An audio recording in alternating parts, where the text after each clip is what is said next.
জীবন শেষ আজকে। 200 লোকের বুকিং, কত কাজ পয়লা রয়েছে। আপনি তাড়াতাড়ি কাজগুলো শেষ করে সিঙ্কটা ক্লিন করেন প্লিজ। কোনটা বলতে? বাংলাদেশ। ওই যে দেখেন খাবার মনে ফোন দিছে, ধরেন কথা বলেন আর আমি সামনে গিয়ে দেখি কি। আচ্ছা ঠিক আছে ঠিক আছে।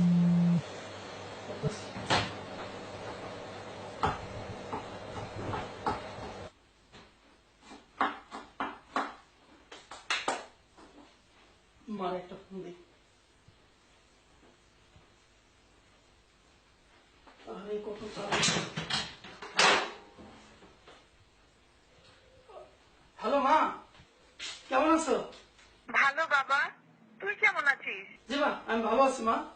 আজ তো তোমাকে ওইখানে ঈদ, তাই না বাবা? ঈদ? ও হ্যাঁ হ্যাঁ হ্যাঁ মা, হ্যাঁ মা, আজকে আমাকে হইলে ঈদ। হ্যাঁ তুমি এখন কই বাজান? আমি আমি মা এই তো ঘরে শুয়ে রয়েছি মা। ঈদের খাবার রান্না করছ নাই বাবা? ক্ষমা আনছি, অনেক কিছু রাখছি মা, পোলাও, গরুর মাংস, পিঠা আর অনেক কিছু মা। খাইছস বাবা? না মা, খাইলেই তো, এখন খাবো।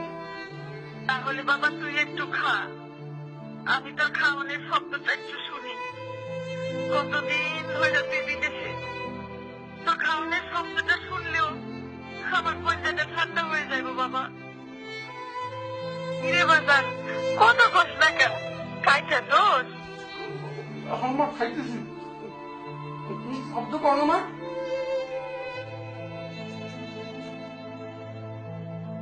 হ বাজান, পাইতেছি, খা বাজান খা।